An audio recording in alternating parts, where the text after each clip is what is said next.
पंजशीर ने एक बार फिर से भारत से मांगी मदद। पंजशीर बन चुका है पूरा खंडहर। शहर में केवल दिख रहे हैं बुजुर्ग और जानवर। पंजशीर की हालत बेहद खराब हो चुकी है।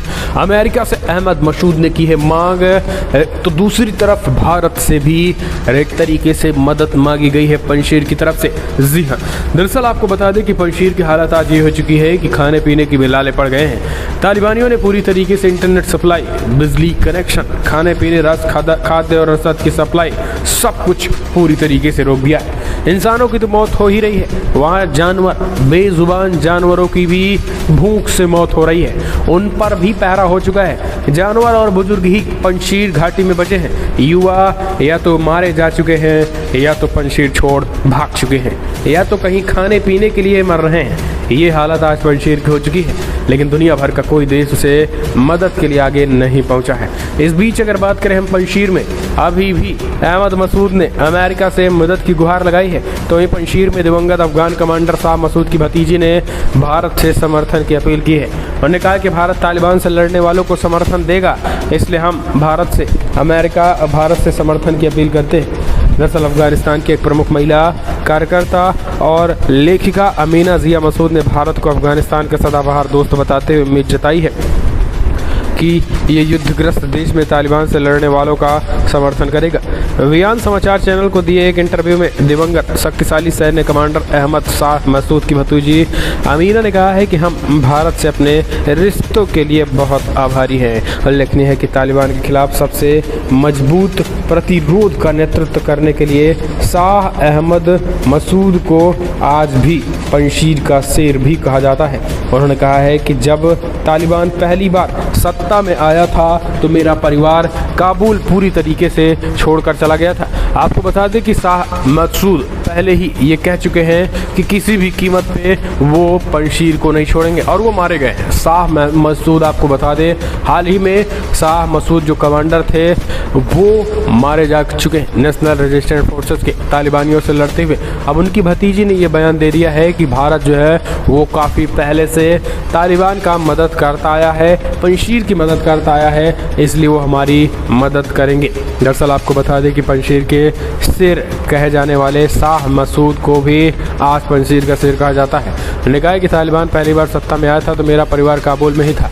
हम पहले उड़ान से नई दिल्ली आ गए थे, इसलिए मैंने अपने बचपन के 2 साल नई दिल्ली में बिताए।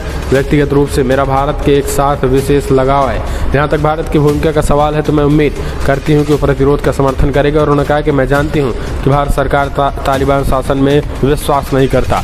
मैं भारत सरकार से अपेक्षा करती हूँ कि वो तालिबान शासन को मान्यता न दे। अमीना ने कहा है कि उम्मीद है कि भारत अफगान शरणार्थी की मदद करेगा और पूरे देश में प्रतिरोध का समर्थन करेगा। दरअसल प्रधानमंत्री मोदी हाल ही में SCO समिट में खास करके तालिबान का जोरदार विरोध किया था और कट्टरता, इस्लामिक कट्टरता, युवाओं को रेडिकलाइज होने पर भी प्रहार किया था चीन और पाकिस्तान पर। पंजशीर खास करके PM मोदी के SCO वाली समिट में तालिबानियों का विरोध, अफगानिस्तान की जनता का समर्थन, कहीं ना कहीं पंजशीर का समर्थन, और इस वजह से पंजशीर SCO में प्रधानमंत्री मोदी के भाषण को देख करके, SCO में PM मोदी के भाषण को देख करके पंजशीर ने प्रधानमंत्री मोदी से मदद की आस की लगाई है।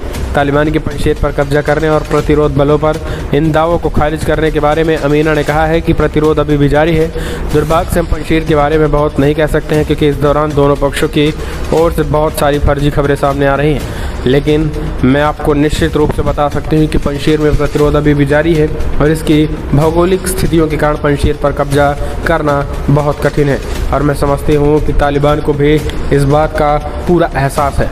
तो दोस्तों, ये कहीं ना कहीं एक तरीके से जिया मसूद, जो कि भारत को अफगानिस्तान सदाबहार दोस्त बताया है, और उन्होंने भारत सरकार से ये मांग की है। उन्होंने कहा कि भारत पंजशीर का मदद करेगा। हालांकि आपको बता दें, भारत सरकार सोच समझ कर कदम उठा रहा है, दुनिया भर के तमाम मंचों पर भारत वो तालिबान का विरोध कर रहा है। यानी तालिबान का विरोध मतलब पंजशीर का इनडायरेक्टली समर्थन है, लेकिन कुछ अंतर्राष्ट्रीय टीटी होने की वजह से हम डायरेक्टली पंजशीर का समर्थन नहीं कर सकते हैं। इस बीच एक और अपडेट बता दें कि पूरा खंडहर बन चुका है पंजशीर। जी हाँ, अफगानिस्तान का जो पंजशीर इलाका है, यहाँ केवल बुजुर्ग और जानवर ही बचे हैं, ये भी दम तोड़ रहे हैं। तालिबान को जिस पंजशीर पर कब्जा करने में पसीने छूट गए हैं, अब वहाँ मातमी सन्नाटा पसरा हुआ है। ऐसा लग रहा है कि जैसे पंजशीर प्रांत बहुतायत शहर बन गया है। यहाँ के अधिकांश लोग अन्य शहरों के लिए पलायन कर गए हैं।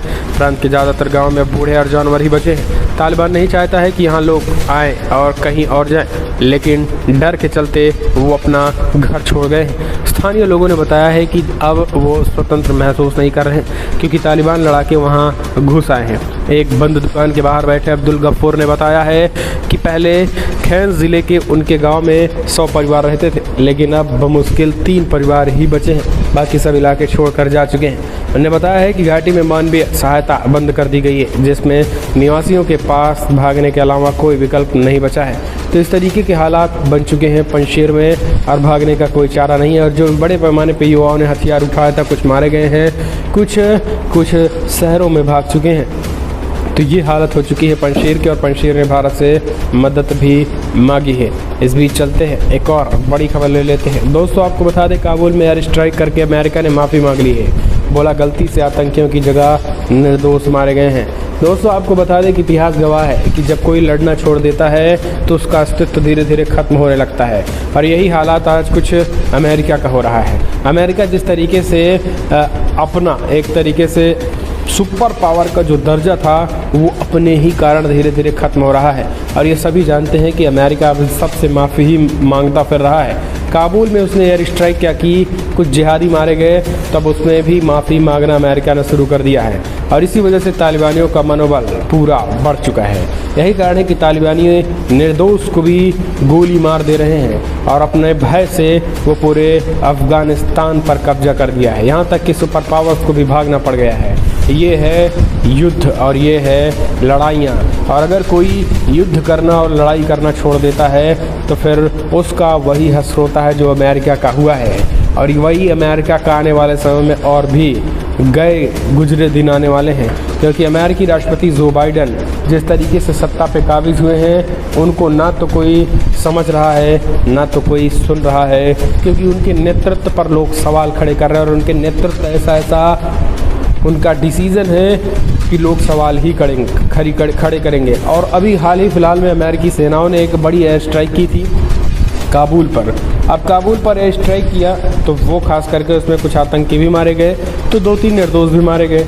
अब उनका कहना है कि हमने ये गलती से कर दी, यानी अब आतंकियों को भी ना छोड़ा जाए। अपनी जो एक दहशत है वो कायम नहीं रहना देना चाहता है स्वयं अमेरिका ही। तो दोस्तों, फिलहाल बड़ी खबर में इतना ही। लेकिन अगर आप मानते हैं कि देश की इंडियन आर्मी पिछले 70 सालों से लड़ती आ रही है आतंकियों से, और अगर तालिबानी कश्मीर की तरफ आंख भी उठाया तो ना तो उनकी आंखें बचेगी और ना ही तालिबानी बचेंगे।